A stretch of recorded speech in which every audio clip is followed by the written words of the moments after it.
Aishwarya's Telugu vlogs and welcome back to one more travel video in our channel. ఈ రోజు నేను తమిళనాడులో ఉన్న తిరువన్నామలై టెంపుల్కి వెళ్తున్నాను. అండ్ తిరుపతి నుంచి తిరువన్నామలైకి 200 కిలోమీటర్స్ డిస్టెన్స్ అయితే ఉంది. అండ్ మేము 11:55కి పామని ఎక్స్ప్రెస్ ఎక్కి 4 o'clockకి తిరువన్నామలై రీచ్ అయ్యాము. అండ్ వెంటనే అక్కడి నుంచి ఆటోలో టెంపుల్ దగ్గరికి రీచ్ అయిపోయాము. ముందుగా టెంపుల్ ముందు దీపం వెలిగించి లోపల దర్శనానికి అయితే వెళ్ళాము. అండ్ మేము వెళ్ళింది పౌర్ణమి రోజు కాబట్టి రష్ కొంచెం ఎక్కువే ఉన్నారు.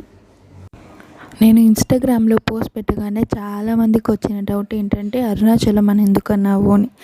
ఈ ప్లేస్ని తిరువన్నామలై, అరుణాచలం ఆర్ అన్నామలై అని కూడా అంటారు.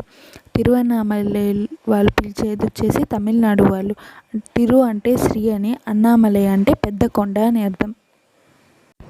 ఇప్పుడైతే మేము లోపలికి వెళ్ళిపోతున్నాము. అండ్ ఇక్కడ మీకు కనిపిస్తున్నది మెయిన్ గోపురం అన్నమాట. దీన్ని రాజగోపురం అని అంటారు. ఇక్కడున్న ప్రతి ఒక్క గోపురానికి కూడా ఒక పేరు అనేది ఉంటుంది. దీన్ని రాజగోపురం అని అంటారు. ఏ గోపురానికి ఏ పేరు పెట్టి పిలుస్తారు అనేది నేను ఒక ఫోటో యాడ్ చేశాను. ఫొటోస్ మధ్యలో యాడ్ చేశాను అండ్ లాస్ట్లో కూడా యాడ్ చేశాను, వెళ్ళి చెక్ చేయండి. ఈ వీడియో లెంత్ ఎక్కువ ఉండడం వల్ల ప్రోమో రిలీజ్ చేయాల్సి వచ్చింది. అండ్ ఎక్కడ స్కిప్ చేయకుండా చూస్తే నాకు తెలిసిన ఇన్ఫర్మేషన్ మీకు కూడా తెలుస్తుంది అన్నమాట.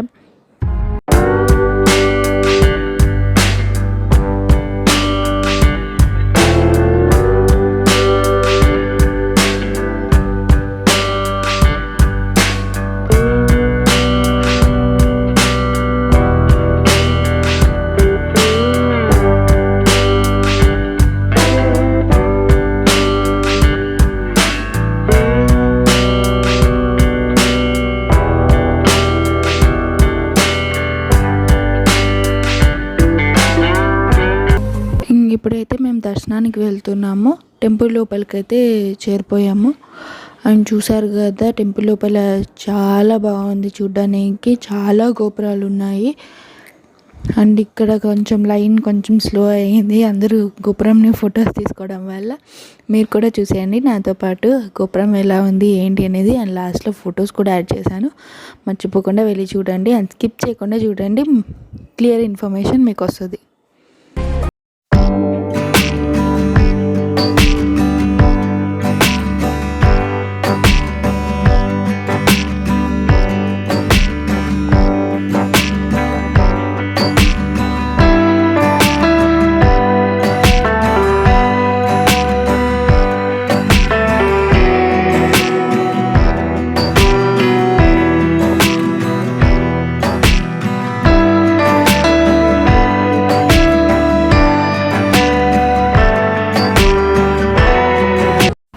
అండ్ మీకు అక్కడ సెంటర్లో కనిపిస్తుంది నంది అనమాట. నేను అది ఫ్రంట్ నుంచి కూడా వీడియో తీయడానికి ట్రై చేశాను. ఇక్కడ వెళ్తుంది పాతాళ లింగం అనమాట, లోపలికి ఉంది. మేమైతే వెళ్ళలేదు.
అండ్ మన నార్మల్ డేస్ వస్తే కరెక్ట్గా చూడగలము. చూసారు కదా లైన్ ఎంత పెద్దగా ఉందో. మేము వచ్చింది 50 రూపీస్ లైనే, ఫ్రీ లైన్ అయితే. అది ఇంకా గుడి మొత్తం చుట్టాల్సి వస్తుంది.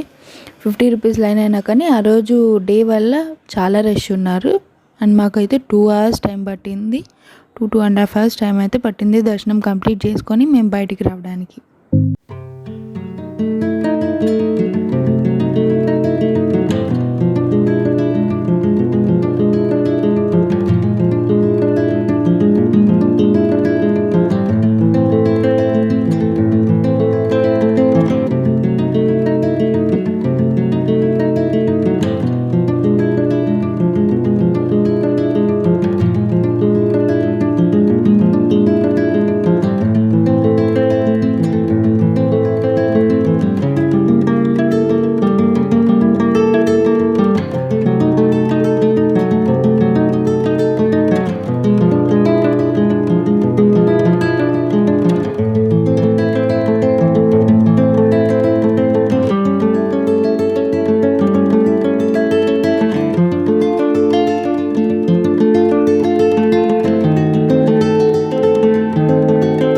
వీడియోలు ఎంత అయినా పర్లేదు, ఏ పార్ట్ స్కిప్ చేయకుండా మొత్తం క్లియర్గా చూపించాలి నేను తీసిన వరకు అని చెప్పి మొత్తం పెట్టాను.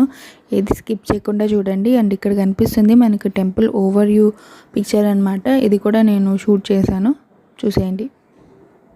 ఇక్కడ చూస్తున్నారు కదా పిక్చర్లో ఎన్ని గోపురాలు ఉన్నాయో అనేది. మెయిన్ గోపురం రాజగోపురం నుంచి లోపల ఉన్న గోపురాల వరకు అండ్ కొండ అదంతా కూడా నీట్గా పెట్టారు.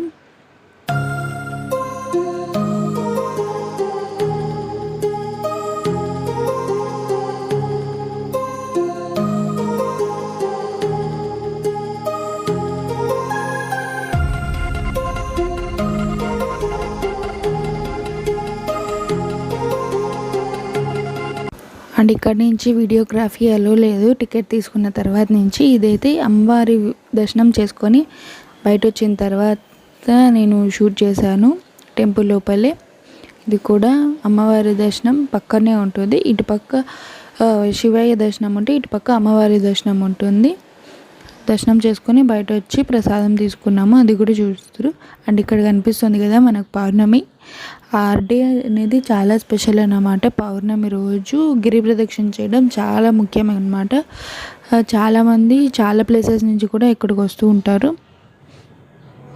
మేము దర్శనం చేసుకొని బయట వచ్చేసరికి బాగా చీకటి అయిపో వస్తుంది. సరే ఇంకా ప్రసాదం తీసుకుందామని చెప్పి ఇక్కడ ప్రసాదం అయితే మాకు ఆ రోజు లడ్డు ఒకటే దొరికింది. లడ్డు బెల్లమన్నం ఈ రెండే దొరికాయి. ఇంకా పులిహోర అడిగితే కూడా దొరకలేదు. సో ప్రసాదం తీసుకొని ఇంకా టెంపుల్ బయటికి వెళ్తున్నాం. ఎవరైనా వెళ్ళాలి అని అనుకునే వాళ్ళు తెలుగు పౌర్ణమికి తమిళ్ పౌర్ణమికి డే డిఫరెన్స్ ఉంటుంది. ఒక్కసారి ముందు రావచ్చు కాబట్టి అది ఒకసారి చూసుకొని వెళ్ళండి. ఎవరైనా వెళ్ళాలి అనుకునే వాళ్ళు ఆ తమిళ్ పౌర్ణమి రోజు వెళ్ళడం అనేది అక్కడ ఇంపార్టెంట్ అనమాట. అక్కడ ఆ స్పెషల్ డే అనమాట పౌర్ణమి రోజు గిరి ప్రదక్షిణ చేయడం అనేది.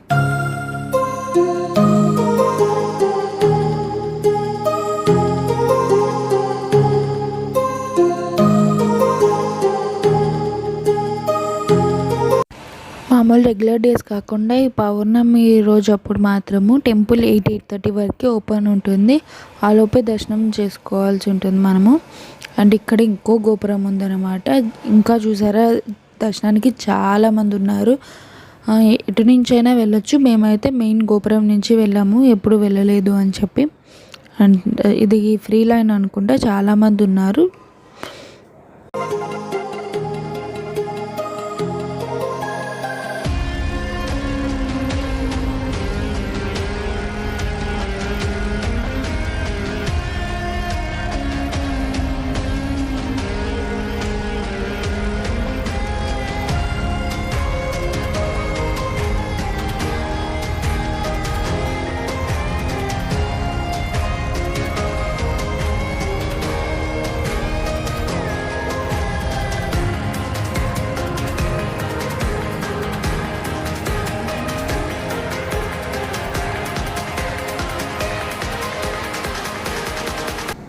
ఇక్కడ తమిళ్ వాళ్ళైతే అన్నామలై శివ అంటారు, తెలుగు వాళ్ళైతే అరుణాచలేశ్వర స్వామి అంటారు. ఇక్కడ పౌర్ణమి రోజు ప్రత్యేకంగా గిరి ప్రదక్షిణ చేస్తారు. రెగ్యులర్ డేస్లో కూడా చేస్తూ ఉంటారు చాలామంది వరకు. కాకపోతే పౌర్ణమి రోజు మరీ ప్రత్యేకం అన్నట్లు. అరుణాచలం అంటే అర్థం ఏంటంటే అరుణ అంటే ఎర్రని అని, అచలం అంటే కొండ అని, ఎర్రని కొండ అరుణాచలం అంటే. అండ్ ఇక్కడ గిరి ప్రదక్షిణ ప్రత్యేకత ఇంకోటి ఏంటంటే, ఎక్కడి నుంచి మొదలు పెడతామో చివరికి అక్కడికే వచ్చి ముగిస్తాం. కొండ చుట్టూ వచ్చి చివరికి అక్కడే స్టాప్ అవుతాం అన్నమాట. దాని గిరి ప్రదక్షిణ ప్రత్యేకత. అండ్ ఇంకొక విషయం ఏంటంటే, చాలామంది తెలియక చేసే తప్పు ఏంటంటే చెప్పులు వేసుకుంటారు.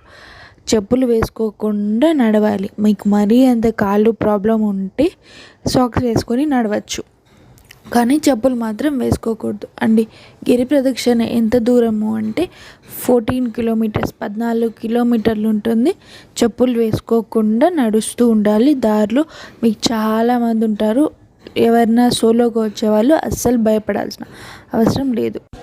దక్షిణ భారతదేశంలో పంచలింగ దేవాలయాల్లో అగ్నికి చిహ్నం ఈ తిరువన్నామలైలో ఉండే లింగం అన్నమాట. అండ్ ఇక్కడ గిరి ప్రదక్షిణ చేసేటప్పుడు మనకి 8 లింగాలు వస్తాయి.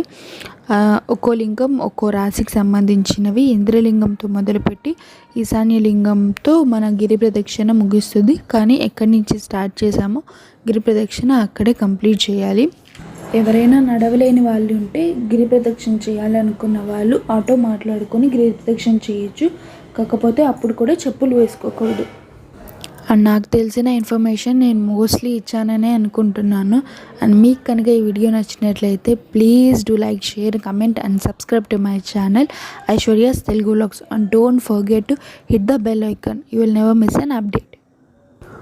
And follow me on social media accounts also. Link description బాక్స్లో ఇచ్చింటాను, వెళ్ళి చెక్ చేయండి. అండ్ ప్రీవియస్ వీడియోస్ ఎవరైనా చూడకపోతే ప్లీజ్ వెళ్ళి ఇప్పుడే చూడండి. And thank you for watching.